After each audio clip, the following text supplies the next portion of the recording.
Estábamos contando que Alfonso III era jovencísimo cuando subió al trono, pero muy joven. Unos autores dicen que tenía 18 años, otros que 14. Bueno, teniendo en cuenta que su padre le asoció al trono en 853 y que reinó 13 años después, lo más probable es que tuviera 18 años. Muy joven en todo caso. Eso sí, educado desde muy temprano en las artes del poder. Su escuela fue la gobernación de Galicia, que su padre le había encomendado. Y más aún, Alfonso, jovencísimo, había dirigido personalmente la repoblación de extensas áreas de Orense, incluyendo el asiento de una nueva sede episcopal. Es decir, que Ordoño pensaba sin duda en hacerle sucesor y por eso le encargó tantas cosas. Y Alfonso, aunque muy joven, sabía qué terreno pisaba. El escenario parecía el habitual en las monarquías hereditarias. Un rey que nombra sucesor y le educa para ello, un heredero que se prepara para el trono. Pero esto en Asturias aún no era habitual. La corte asturiana aún no había superado del todo la tendencia electiva. Aunque Ordoño ya fue un rey hereditario, entre las grandes familias de la corte siguió latente la vieja costumbre germánica de que el rey fuera elegido por sus pares. ¿Cuántos pensaban todavía así en la corte? Lo ignoramos, pero debieron de ser lo suficientes para que un conde gallego, Fruela Bermúdez, de Lugo, se alzara en armas contra Alfonso y ocupara el trono. O sea que Alfonso acababa de empuñar el cetro real y ya se lo querían quitar. El joven rey se vio obligado a abandonar Oviedo. Buscó refugio en Castilla, la tierra del conde Rodrigo. Todo apuntaba a que se repetiría la vieja historia que tantas veces hemos contado aquí, lo mismo que le pasó a Alfonso II el Casto y a Ramiro I, que tuvieron que emplear largos años para neutralizar a sus rivales. Pero no. Esta vez la aventura del conde Fruela de Lugo duró muy poco. Desde Castilla, Rodrigo, dispuesto a dar la batalla por el joven Alfonso, reunió a sus huestes y marchó sobre Oviedo. Parece que no hubo propiamente una batalla. Los hombres de Fruela, al ver al ejército de Rodrigo con Alfonso a la cabeza, abandonaron el campo. El conde de Lugo, viéndose solo, trató de huir.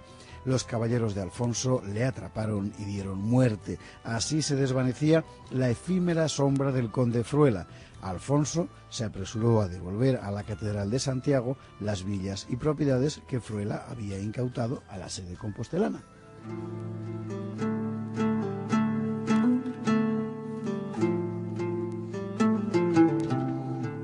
Esta del aristócrata gallego no será la única sublevación que el joven Alfonso debía afrontar. Inmediatamente después de la rebelión del conde de Lugo surgen otros levantamientos, al menos dos que sepamos, esta vez en tierras vasconas, encabezados por magnates locales.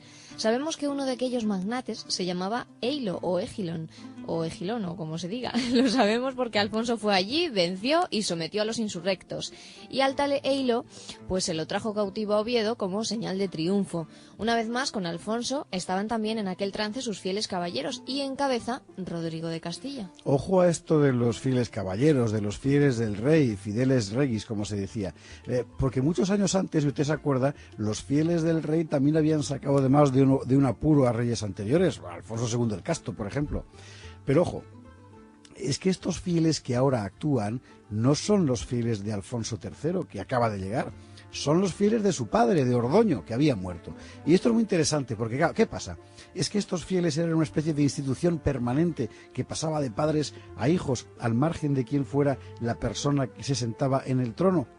Pero no parece, porque en este momento la fidelidad personal es lo básico en la fidelidad del caballero, no es una lealtad institucional, es decir, esto no es la Guardia Civil, ellos están allí porque son fieles al rey, a una persona, al rey. Bien, ¿por qué aquellos caballeros, estos fieles, muerto ya su jefe Ordoño, siguieron al hijo de Ordoño, a Alfonso? ¿Por qué mantuvieron el vínculo con el heredero? Pues aquí hay cuestiones personales que no son desdeñables. El rey Ordoño, por lo que de él sabemos, debía de ser un buen tipo. Su hijo Alfonso le adoraba. El redactor de la Crónica de Albelda decía de Ordoño que fueron tales su bondad y misericordia y se mostró siempre tan piadoso que mereció ser llamado padre del pueblo. Sus parientes, fueran hermanos, cuñados o lo que fueren, Gatón y Rodrigo, condes del Bierzo y de Castilla respectivamente, debían de guardarle una fidelidad a toda prueba. El propio Ordoño, a juzgar por los hechos, daba a las fidelidades personales una importancia fundamental. Gatón sale derrotado en el Guadacelete y Rodrigo en la Morcuera, pero ni uno ni otro sufren represalias por su fracaso, quizá porque el rey tiene la nobleza de aceptar que la responsabilidad es suya. O sea que los fieles del rey forman parte absolutamente estricta íntima, inseparable de la propia dignidad del rey. Bueno, desde esa urdimbre de fidelidades personales es más fácil entender también la rapidez con la que los leales caballeros del difunto Ordoño se aprestan a aplastar las rebeliones contra el heredero, contra Alfonso. Y por encima de todos ellos, Rodrigo, el conde de Castilla, que se ha convertido en una pieza clave de la estructura política del reino. Recién sofocada la sublevación vascona, Rodrigo ve cómo su jurisdicción castellana se engrosa con un nuevo cometido. Será conde de Álava, un territorio hasta entonces difuso, de borrosos contornos entre Vizcaya, Navarra, La Rioja y la Castilla naciente. El veterano caballero, Rodrigo, se veía así confirmado como capitán de la Marca Oriental. Álava pasaría a ser condado singular 2 años después, cuando Rodrigo muera.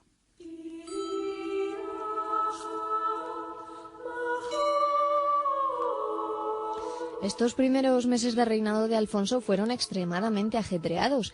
Junto a las conspiraciones de la corte, las rebeliones nobiliarias y las sublevaciones vasconas, el joven rey tenía que hacer frente a un peligro que jamás había desaparecido, la amenaza musulmana. Después del desastre cristiano en la Hoz de la Morcuera, el emir Muhammad no va a relajar la presión sobre el reino cristiano del norte. El emir de Córdoba tiene un objetivo muy claro: frustrar cualquier intento de repoblación al sur de la cordillera cantábrica, y especialmente en las desguarnecidas tierras castellanas y alavesas. Así se suceden las acometidas moras por tierras de Álava y Castilla en 867 y 868, los mismos años en que Alfonso veía peligrar su trono por los problemas internos. El emir Muhammad, como el conde Fruela, como los rebeldes vascones, va a tratar de sacar provecho de la condición bisoña de Alfonso. Ya, con un rey recién llegado, de autoridad aún poco instalada, eran mayores las posibilidades de golpear con éxito. Sabemos que en aquellos primeros años de Alfonso III, los sarracenos intentaron 2 golpes contra la vanguardia de la repoblación, contra León y contra el Bierzo. No debieron de ser grandes campañas, sino más bien aventuras saqueadoras para desestabilizar al nuevo monarca. Las crónicas no nos han legado mayores detalles. Lo que conocemos es el resultado de aquellas expediciones. Ambas fueron rechazadas por las tropas cristianas. León y el Bierzo pudieron repeler los ataques en aquella primera ofensiva. Pero Muhammad no tardará en volver a intentarlo. Y entonces, algunos años más adelante, con enormes recursos, pero esto ya lo veremos en su momento. La situación era grave, ¿eh? La inestabilidad interior aumentaba la vulnerabilidad exterior. Gobernar semejante conjunción de amenazas exigía una visión clara y una acción enérgica. Y ninguna de las dos cosas va a faltarle a Alfonso, que había interiorizado completamente lo que hoy llamaríamos el orden de prioridades de su política. Una vez pacificado el interior, lo cual logró muy rápidamente, Alfonso III empieza a tomar decisiones, y todas ellas serán acertadas. Primera decisión: afianzar la repoblación en las áreas donde ello es posible y avanzar sin desmayo hacia el sur. Así veremos cómo los nobles de Alfonso avanzan hacia Portugal y hacia el Duero, y cómo el rey confirma masivamente las presuras realizadas hasta entonces por iniciativa personal de las comunidades de campesinos y de monjes. Segunda decisión: debilitar al Emirato, explotando al máximo las rivalidades dentro del campo musulmán, y así veremos al rey de Asturias pactando con los sublevados de Mérida y con los banucasi del Ebro, dejando al emir de Córdoba literalmente rodeado de enemigos. Vamos a por la tercera decisión: consolidar la alianza de las coronas cristianas, y así veremos a Alfonso contrayendo matrimonio con una hija de la Casa de Pamplona. Y la cuarta decisión en el plano militar: resistir primero y acosar después al Emirato, hasta conseguir que la iniciativa guerrera pase al bando cristiano.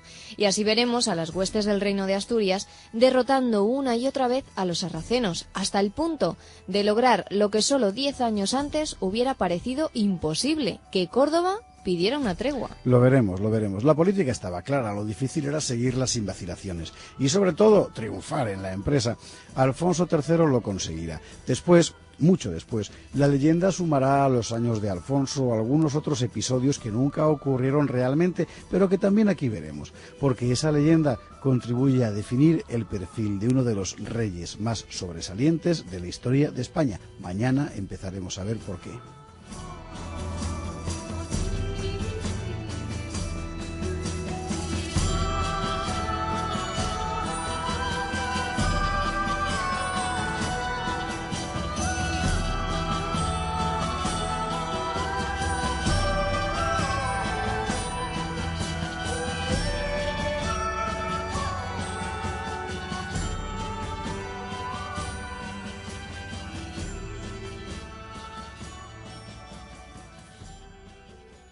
el rey fuera elegido por sus pares. ¿Cuántos pensaban todavía así en la corte? Lo ignoramos, pero debieron de ser lo suficientes para que un conde gallego, Fruela Bermúdez, de Lugo, se alzara en armas contra Alfonso y ocupara el trono. O sea que Alfonso acababa de empuñar el cetro real y ya se lo querían quitar.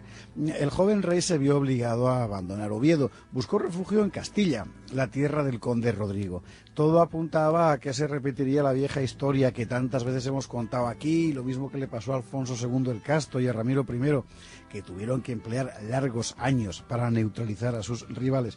Pero no. Esta vez la aventura del conde Fruela de Lugo duró muy poco. Desde Castilla, Rodrigo, dispuesto a dar la batalla por el joven Alfonso, reunió a sus huestes y marchó sobre Oviedo. Parece que no hubo propiamente una batalla. Los hombres de Fruela, al ver al ejército de Rodrigo con Alfonso a la cabeza, abandonaron el campo. El conde de Lugo, viéndose solo, trató de huir. Los caballeros de Alfonso le atraparon y dieron muerte. Así se desvanecía la efímera sombra del conde Fruela. Alfonso se apresuró a devolver a la Catedral de Santiago las villas y propiedades que Fruela había incautado a la sede compostelana.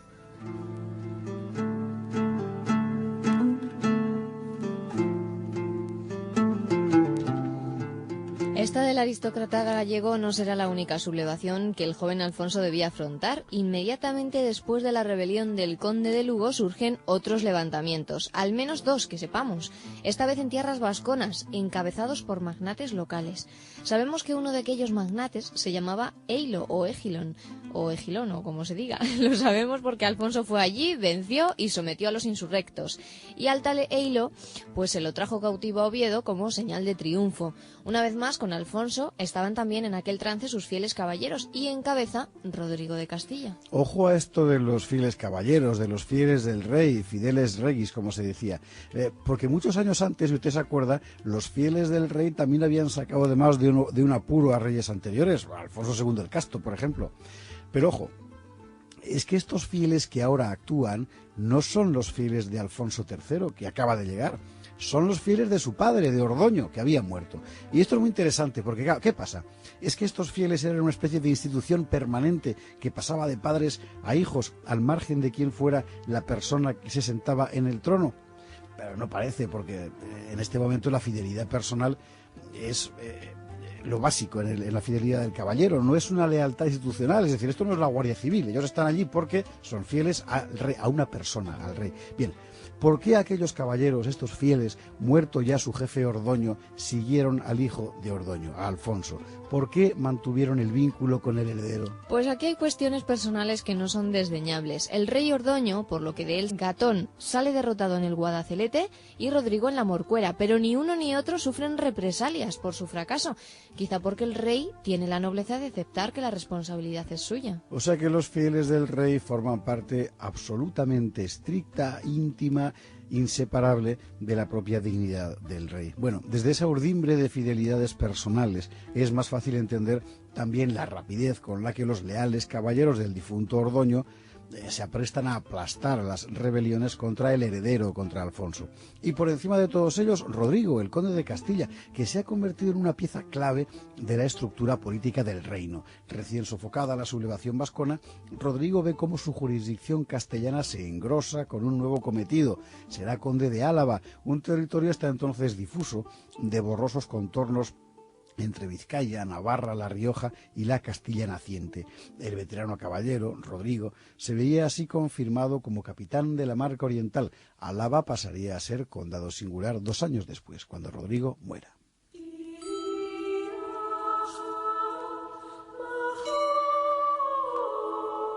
Estos primeros meses de reinado de Alfonso fueron extremadamente ajetreados. Junto a las conspiraciones de la corte, las rebeliones nobiliarias y las sublevaciones vasconas, el joven rey tenía que hacer frente a un peligro que jamás había desaparecido, la amenaza musulmana. Después del desastre cristiano en la hoz de la Morcuera, el emir Muhammad no va a relajar la presión sobre el reino cristiano del norte. El emir de Córdoba tiene un objetivo muy claro: frustrar cualquier intento de repoblación al sur de la cordillera cantábrica, y especialmente en las desguarnecidas tierras castellanas y alavesas. Así se suceden las acometidas moras por tierras de Álava y Castilla en 867 y 868, los mismos años en que Alfonso veía peligrar su trono por los problemas internos. El emir Muhammad, como el conde Fruela, como los rebeldes vascones, va a tratar de sacar provecho de la condición bisoña de Alfonso. Ya, con un rey recién llegado, de autoridad aún poco instalada, eran mayores las posibilidades de golpear con éxito. Sabemos que en aquellos primeros años de Alfonso III, los sarracenos intentaron 2 golpes contra la vanguardia de la repoblación, contra León y contra el Bierzo. No debieron de ser grandes campañas, sino más bien aventuras saqueadoras para desestabilizar al nuevo monarca. Las crónicas no nos han legado mayores detalles. Lo que conocemos es el resultado de aquellas expediciones. Ambas fueron rechazadas por las tropas cristianas. León y el Bierzo pudieron repeler los ataques en aquella primera ofensiva, pero Muhammad no tardará en volver a intentarlo, y entonces algunos años más adelante con enormes recursos, pero esto ya lo veremos en su momento. La situación era grave, ¿eh? La inestabilidad interior aumentaba la vulnerabilidad exterior. Gobernar semejante... Del conde Fruela, Alfonso se apresuró a devolver a la Catedral de Santiago las villas y propiedades que Fruela había incautado a la sede compostelana.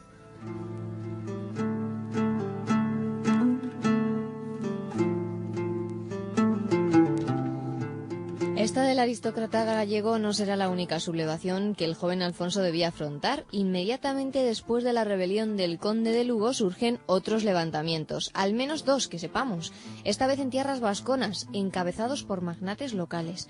Sabemos que uno de aquellos magnates se llamaba Eilo o Egilón, o como se diga. Lo sabemos porque Alfonso fue allí, venció y sometió a los insurrectos. Y al tal Eilo, pues se lo trajo cautivo a Oviedo como señal de triunfo. Una vez más, con Alfonso estaban también en aquel trance sus fieles caballeros, y en cabeza Rodrigo de Castilla. Ojo a esto de los fieles caballeros, de los fieles del rey, fideles regis, como se decía, porque muchos años antes, si usted se acuerda, los fieles del rey también habían sacado además de un apuro a reyes anteriores, Alfonso II el Casto, por ejemplo. Pero ojo, es que estos fieles que ahora actúan no son los fieles de Alfonso III, que acaba de llegar. Son los fieles de su padre, de Ordoño, que había muerto. Y esto es muy interesante, porque claro, ¿qué pasa? Es que estos fieles eran una especie de institución permanente que pasaba de padres a hijos, al margen de quién fuera la persona que se sentaba en el trono. Pero no parece, porque en este momento la fidelidad personal es... lo básico en la fidelidad del caballero, no es una lealtad institucional, es decir, esto no es la Guardia Civil, ellos están allí porque son fieles al rey, a una persona, al rey. Bien, ¿por qué aquellos caballeros, estos fieles, muerto ya su jefe Ordoño, siguieron al hijo de Ordoño, a Alfonso? ¿Por qué mantuvieron el vínculo con el heredero? Pues aquí hay cuestiones personales que no son desdeñables. El rey Ordoño, por lo que de él sabemos, debía de ser un buen tipo. Su hijo Alfonso le adoraba. El redactor de la Crónica de Albelda decía de Ordoño que fueron tales su bondad y misericordia, y se mostró siempre tan piadoso que mereció ser llamado padre del pueblo. Sus parientes, fueran hermanos, cuñados o lo que fueren, Gatón y Rodrigo, condes del Bierzo y de Castilla respectivamente, debían de guardarle una fidelidad a toda prueba. El propio Ordoño, a juzgar por los hechos, daba a las fidelidades personales una importancia fundamental. Gatón sale derrotado en el Guadacelete y Rodrigo en la Morcuera, pero ni uno ni otro sufren represalias por su fracaso, quizá porque el rey tiene la nobleza de aceptar que la responsabilidad es suya. O sea que los fieles del rey forman parte absolutamente estricta, íntima, inseparable de la propia dignidad del rey. Bueno, desde esa urdimbre de fidelidades personales es más fácil entender también la rapidez con la que los leales caballeros del difunto Ordoño se aprestan a aplastar las rebeliones contra el heredero, contra Alfonso. Y por encima de todos ellos, Rodrigo, el conde de Castilla, que se ha convertido